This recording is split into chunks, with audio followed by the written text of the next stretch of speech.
Odomfo yeda wase ehye wani munyam odi ho adansidie nti ana yetie afidie iso yesre se obema ye ntekyerema na yetimi dia kasa se de wawrado hye yenkasa abemu aho de ne utumi nso ayekese wo yenso ma yenkasa mfiri osoro nyansa ne osoro nimdie mu na masemi ye bai so efa tiefo ne tiefo adwene akomanyina no mum yeda wase so na me yenso age wo kra wo yera nkwa ewo Yesu Kristo die mu amen.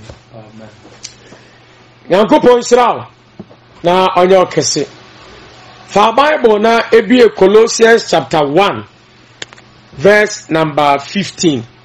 Colossians chapter 1 verse number 15. Ya mon komo kakra na nkomo na ye die no men kan say me kasa for Jesus Christ, the firstborn of every creation. Jesus Christ, the firstborn of every creation. Now, Sasemi, Colossians chapter 1, verse number 15. In can say, Abaya controversial topic. Ibimo Ekahuasem. Ibimo po Teresa, Yesu Christo, ye born. It's a name Yankopon. Abo ana obo ye ewo wiase nyina no Kristo ni ade a odi kan abo ne kane ansana ye bebo asase osoro ye bebo ensuo emoa ene ne amaniama ewo asase isu nyina so the way it is sana ibimo e pa kire nti de fa Bible ye behu se etesa ana se entesa Bible na nkasa ebe kasa de ama no nti manije asofo bi enam di nyame asem echinchini di Kristo ho adanse e kire afoforo omo terms bi a na omu izo omo se Bible kasa enti enezo so no ya be ma Bible na nkasa ye de ba de akasa de ama ne ho na minim se Awurade Nyankopon be ma ya yinhira amen.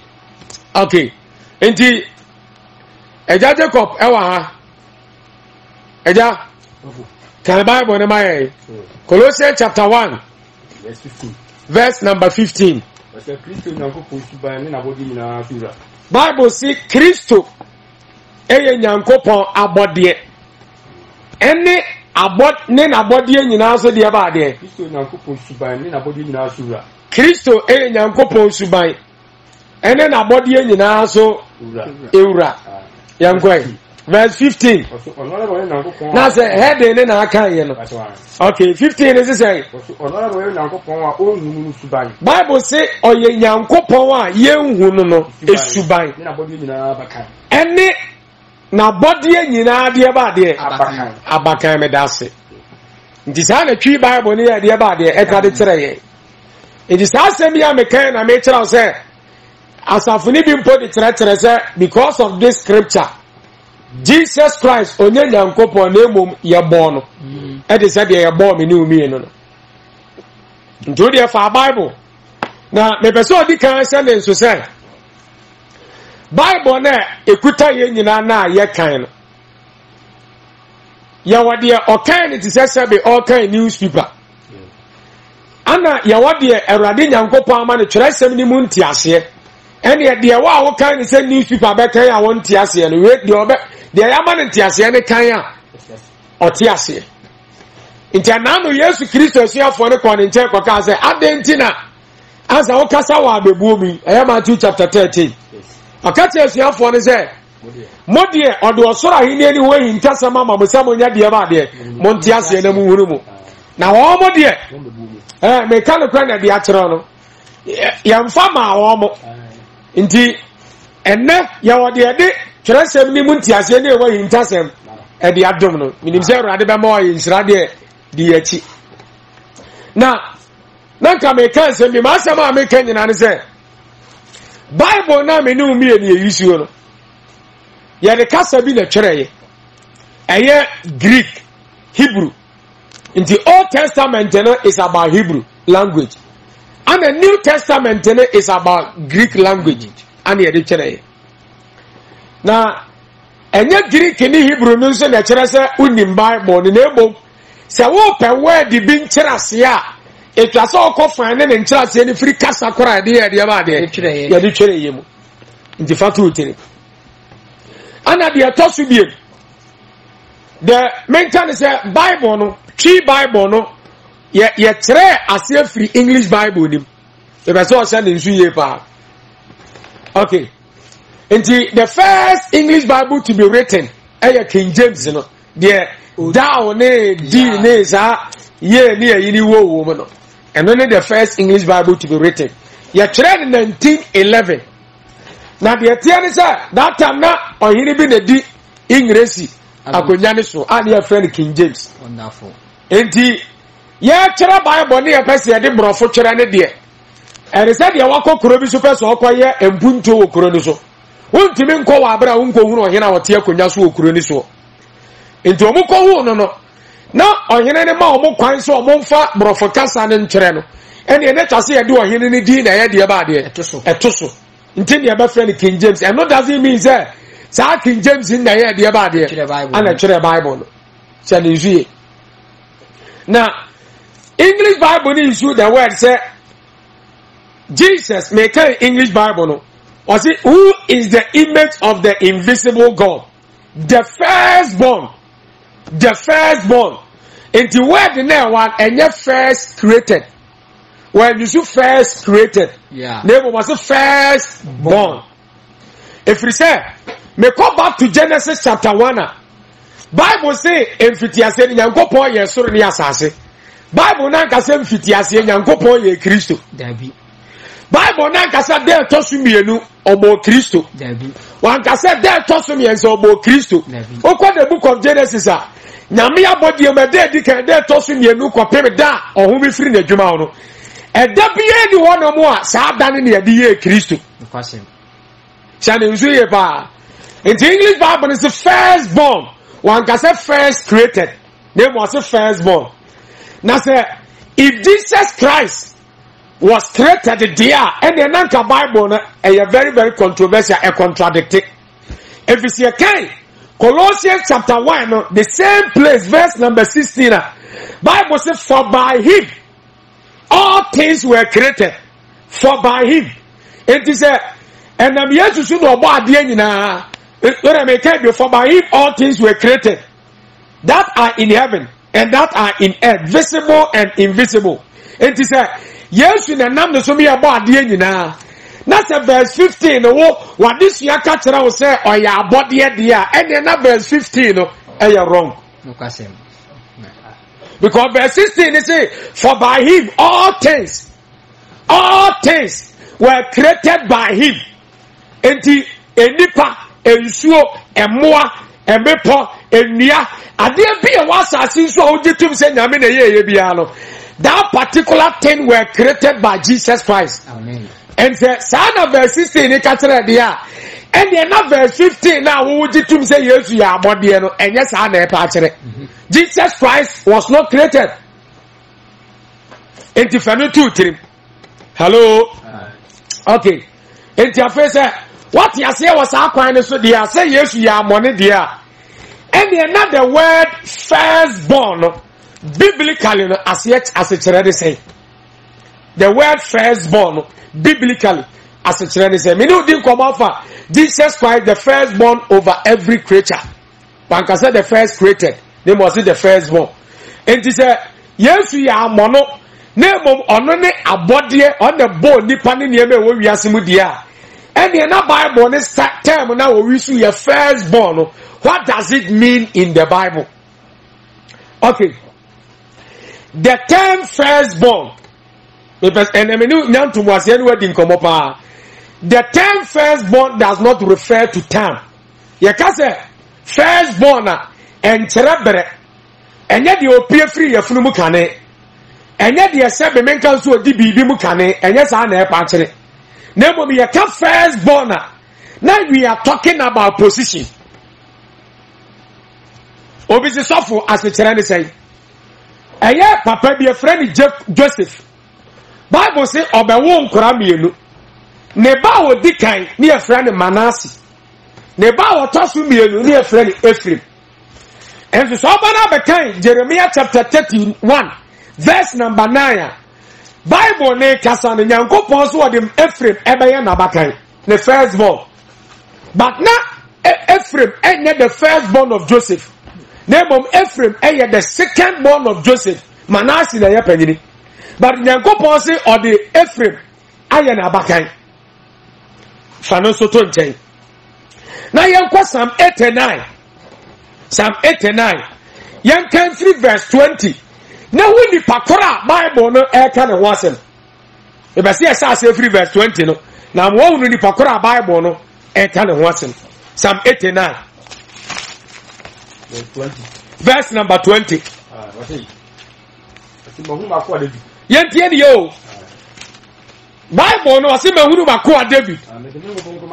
Na me de menwo konkoro asra no. Ono na me nsambe ma me ati. Ono enti ha no yenka nyame na ekasa no. Nyame se mahuru makwa David. Na me hu no me de menwo konkoro so ayade ba de. E de asra no. Yenko. Ono na me de nsambe ma ati. Ono na mabasa mensa ebema no atim.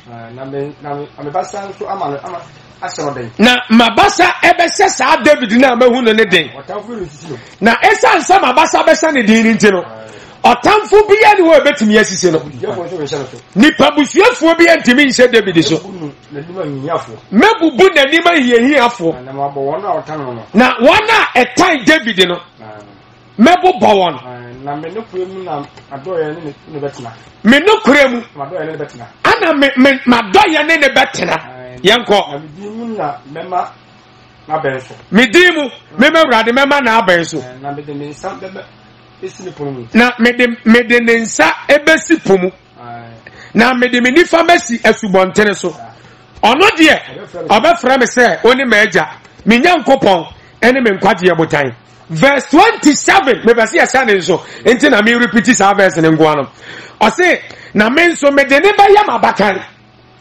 yentie yo Erade si David ebeye ne firstborn. Nanso me pesa me kan sem bi kira e wo 1 Samuel chapter 16. 1 Samuel chapter 16 verse number 6 down to 11. Nyame ka kire Samuel say onko Jesse memu. Okwo ho a ewo do no ni Nyankopon beyi ohene firefiri say so de wa de ba de wa pa. Samuel ekoye no o ma Jesse mano eba be san line. Na Jesse memu no David can one over Yamaku 8. There was the kind of friend Eliab. There were Tossum your friend Abinadab. There were Tossum your friend Shammah. Now there were Chatuo and David. Now so Bible is saying, I say, or the David Ebayana Bakai. And the Adai Ananya Eliab, Adananya Abinadab, Adananya Shammah.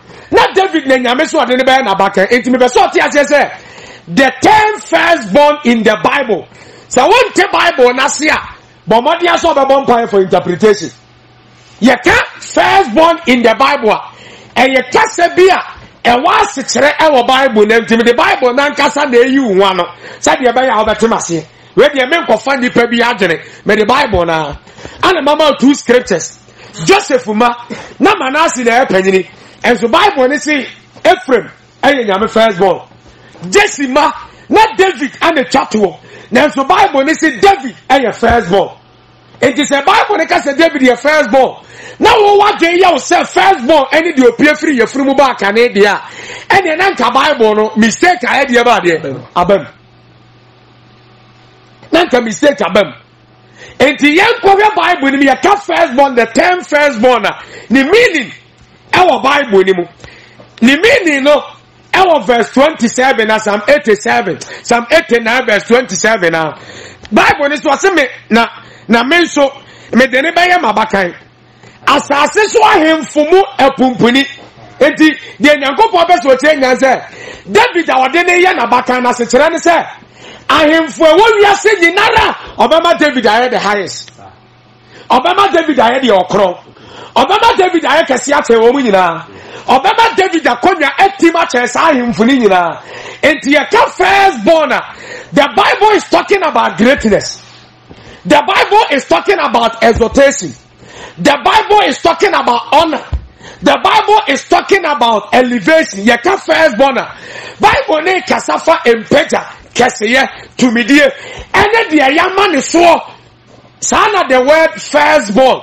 Na se kire de ba de. Etie. na sekyere enkyere de ofiri yafunu mu ba kane se te saade a ene nanka David enye firstborn ete saade a ene nanka Ephraim enye firstborn it asanka Manase ana Nyankopon ka kye nso ye the firstborn ete saade a ene nanka Eliab ana it asanka Nyamede ne ye the firstborn because only Jesse ba wa ye de ba de odikan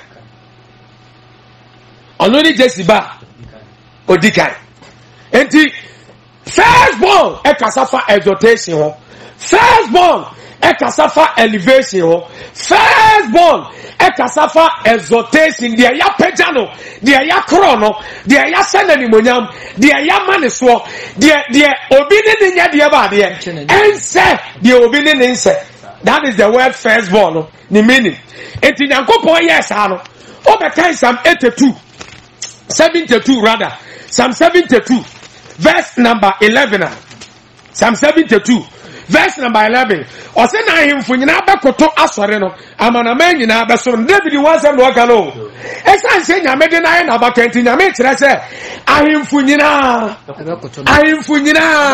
abekoto no ohena ahimfo aka nyina ekoto na sa ohene no ya de ba de oye ni pakase odimu ahemfo aka nyina no eba som no na konya ne ye konya eya de ba de ekro etisa santememu a sante na konya wodie ni so yo here na wa hini ni fall within asanteman ko ade a wo ya wo kuro mu sade ya oduru na nani ma wo konya ne nya de ba de enko ba bia so ba fom o kwa na nani be twa so kwa ha wo ntoma chani zuye eti the word firstborn ni meaning the exaltation.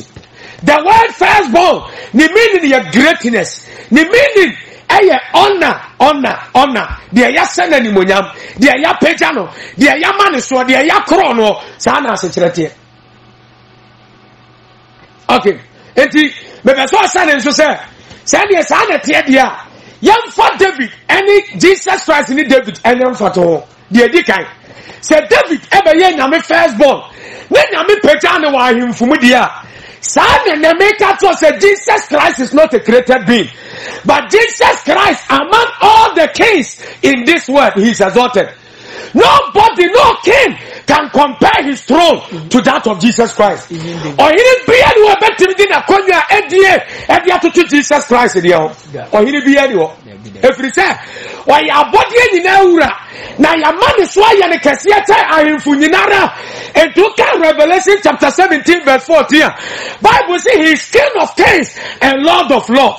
Why no one here? I will bet him in a konya to Jesus there. Right? And then now you papa we born him. Need you to answer a Nyame na boss ase. And what they are him fire the about there. Etiano. Now assassin to Nyame acheche. And what they are him for Etiano. Obia o baby and a hinie e kopem. Obia o baby and a hinie kopem. Kono ngo here e o baby and a hinie kopem. Oduma se here e o baby and a hinie kopem. Sante here ewo baby ana hini ekopem asante akonya na entra enuru nkramem ana enkran akonya na gama nchenso de entra enuru atemo da entra enuru ebi ewo baby ane de ba de ekokopem na so me besa me ka to se Yesu akonya na wodie na wo ya ahiri mu hene ne de eni ano eni baby ekopem he is a king all over the world. Oba kono nwa wo yo here. Oko Dumasi wo yo here. Oba Ghana ha wo yo here. Oko Saudi Arabia wo yo here. Oko America wo yo here. Ba bibiara oba ko Yesu ya de ba de.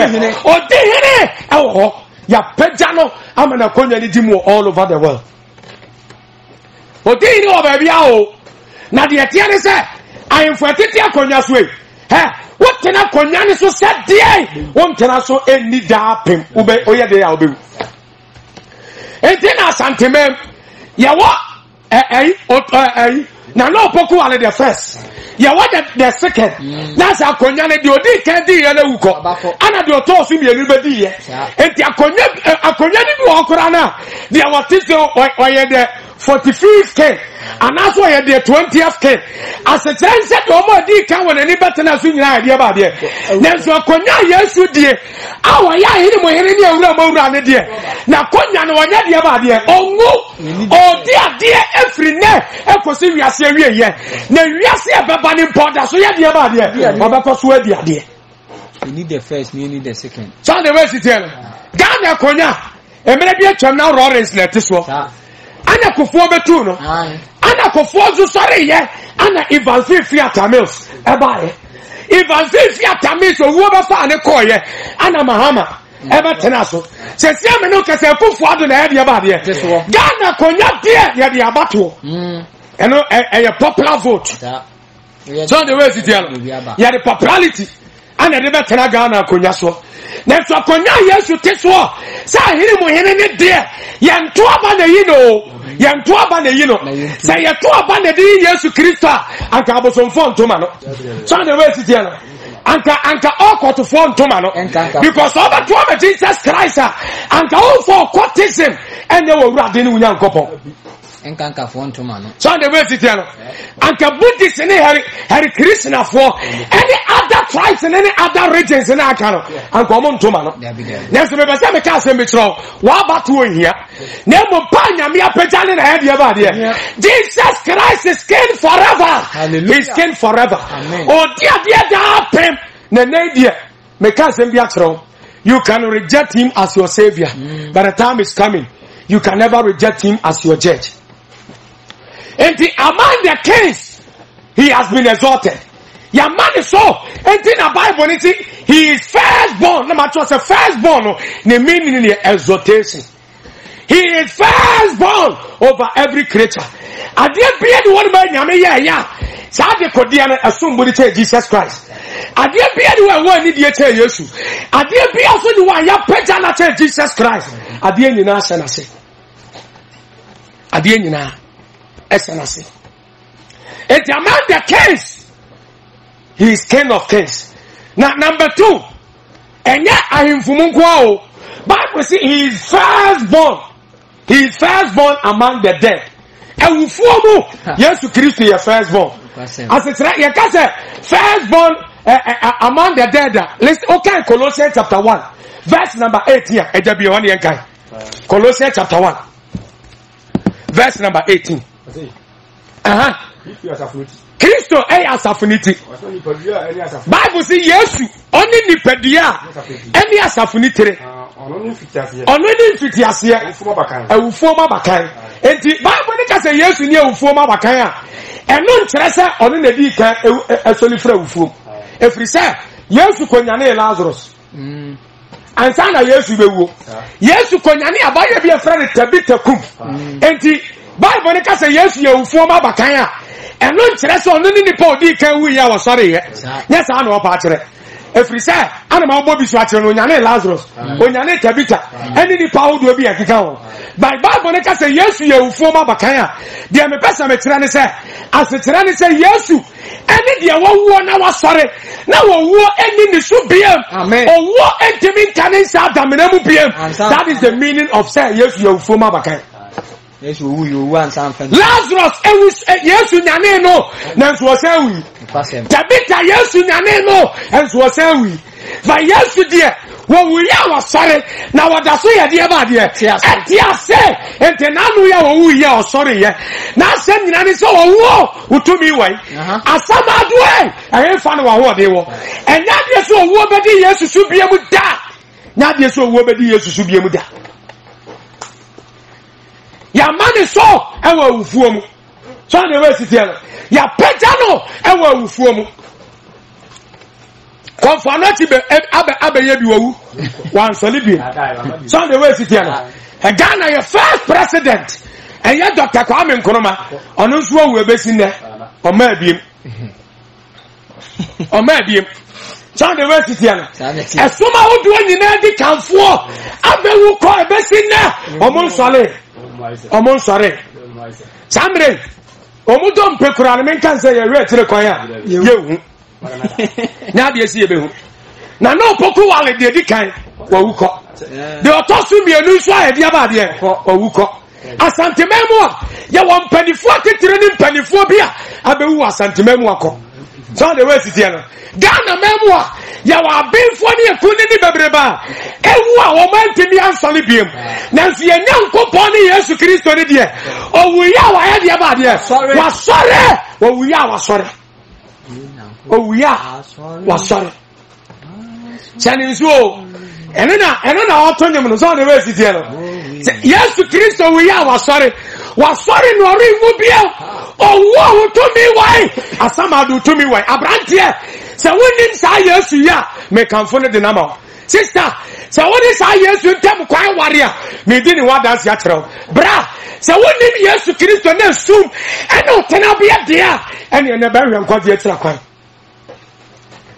ba hwe nkwade a kyerɛ kwan first president of America wawu so wabusi apanyina wu on the see abusu afi a wotim sesi a on ka te asefo nti me besa me ka de kyerɛw she say yes o she say Jesus Christ from our life and now I am witnessing about the King of Kings. Yes. I am witnessing about the firstborn of the dead.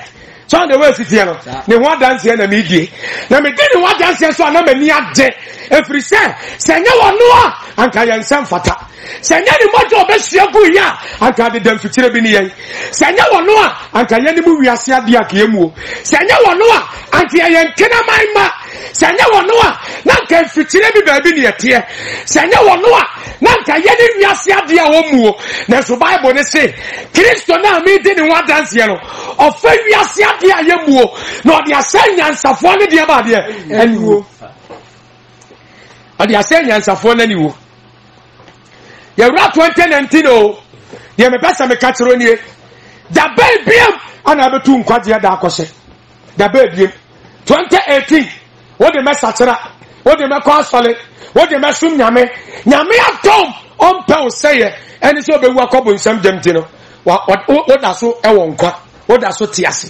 unwi sister me kan kwa na dia tro 2019 ankwa na wie ya wa abra Ghana ya record e wufuo wo 2019 ebi bewu no kana me ka dia tro enti wo bewu sate boy yani enti wo bewu awa abra once say urade e tira koya mo abra bo wo bewu awa abra onim Yesu Kristo enti wo bewu sate boy yani abekobu nsem dem sister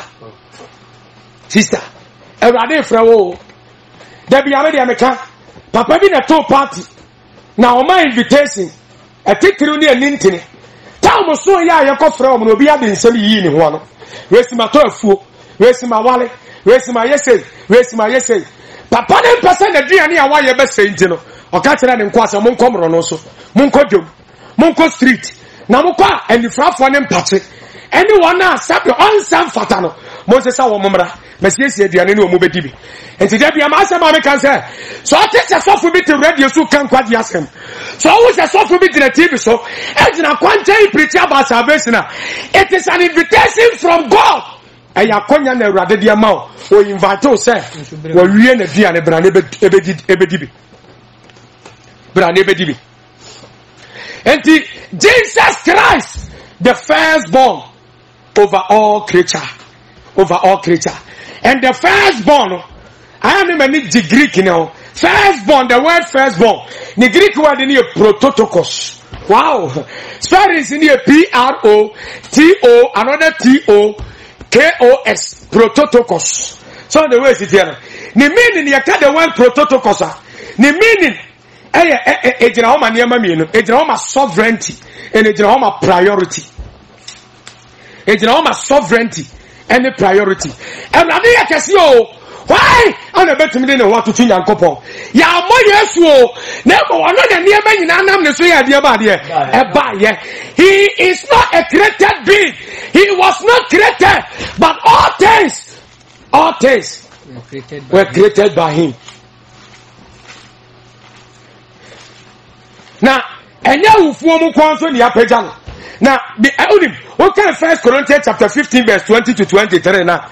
Bible say Yesu Kristo aya aba odika wa awufuom na Bible say aba edika na ye konkona saa na de to aso nyina so ye de ba de ete entagirifo Yesu ni edikanfo Yesu ye yeti ye ne ayaka nyina ye ne kon ekosi ni na ase na intasem e wom ni se leader ne wi na wo want me ani no so na wasole de a saa na dede ni biara uwo mani da so se emre bi ba Kristo be yi ni ho adi na Kristo yi ni ho adi a ye ne ye wo Yesu mu no ya ba sole ne akosia no akodida enya de ba de eni awieye hallelujah ya kodida eni awieye yankai Philippians chapter 2 verse number 9 ente me de manu besi Philippians chapter 2 verse number 9 enya wufuo mu ni ahemfo mu nkoni ama ne so oko osora edin bia ni wono mu a ya maso ete Yesu Kristo din Philippians chapter 2 verse number 9 Bible say enunti ane nyankopon so apeja Jesus Christ Bible say ya peja no na ya mani edin ya de ba de eburu din nyina so ya ma Yesu din buru din nyina so Bible say Yesu din mu ana osoro eni asase zofo enti osoro ye boy Yesu din a abofo nyina abra wo ho ase ye boy Yesu dia abofo nyina bo wo mu ase said ye wontimi nko tumfo anim awa abra wo nkwa ha ontuma no sa na wo soro ni asase so Yesu di the name of Jesus is greater than any king is greater than any king the name of Jesus is greater than the name of Ghana president the name of Jesus Christ is greater than any leader the name of Jesus Christ has been exalted Bible say osoro any asasi so ya mani dey ya dia ba de eburu dey nyina so na say Yesu Kristo di asote obia asote konfano che de so the way it here asote Gautama Buddha de asote Muhammad de asote Confucius de asote Haile Selassie de the name of Jesus is precious and greater ya mani dia bro dey nyina so yan to aso Bible says say no ana kotoje nyina ya de ba de akoto amane ebra ne ho asema say de no ya de ebra ne ho asema say de no enanu epone so Jesus say hey asoche be quiet na asoche ne pona yedin asuafo ne so nipa be mponi ana epone asoche kura ya de ba de etie no Jesus dey o Bible says kotoje nyina ya de ba de owo bra ne ho asema de no ya de bra ne ho asema de no occultic powers ebra ne ho asema de no any other false power be all ebra ne ho asema de me de no but Yesu di na ni de ni mutu me ne nya de ba de enwura na wo Yesu a o wa de nyina o Yesu a why ni baifo o Yesu a why ni aduro o Yesu a why ni occultic power o Yesu a why ni malam to me Yesu demo ana kotoje nyina akoto so the way to there Bible say tachere ma nyina ampa mu nka say Yesu Kristo ne dia ba de oni awurade Yesu Kristo ni awurade enti me ka kire o say tachere ma nyina anya dia ba de ampa mu nka say tachere ma da wonu mu dia and ye jitum say Jesus Christ is Lord of Lords and King of Kings abusia 2019 eni awurade ni mpunimpu 2019 Bible ne se so awurade ebra wo be ho no so be se awurade a obeyi ni ho dia 2019 se dia Zacchaeus ebo ni tirimu pose ope Yesu Kristo ehu no eni ni pakora wo ye no se sa papa na 2019 obebo tirimu pose ope so sia sa papa we ya obeyi ni ho dia kiro oyi ni ho di kire wona ohwe na kira kwan entena boni mu musa de boye ni wate mekane kwa na dia kiro awurade pe de boye ni eni ni wo de boye ni awie ye fa de boye ni awie ye wo seye ojani amani hunu mu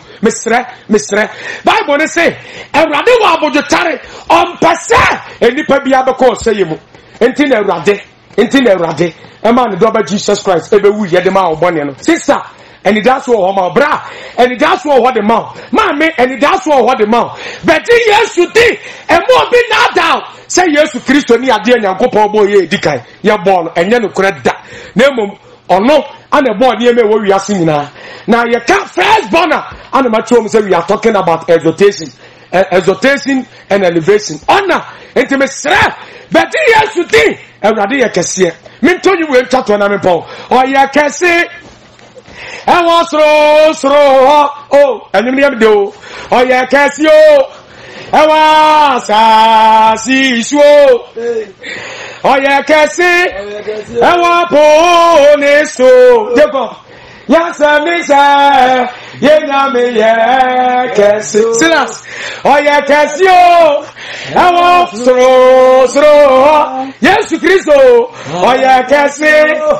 I was see. Oh, yeah, Cassio. I want so. Aye, yes,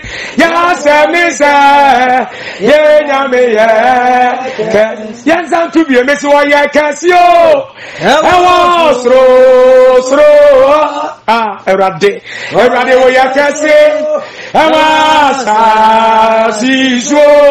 yes, you. Oh, yeah, can say, I was so. Yes, yes, every walk no. Ah, Mama, ya no. Jesus, oh, Eti ya krono, oh, yes, and you know, Jesus, oh, your head, eti ya krono. Sister, Radinyo Kese, to say Radiatina Kwana Rena, God love you, Jesus Christ love you. So for Godfrey, I also love you. And quite your dear, it will yes to Amen. Amen.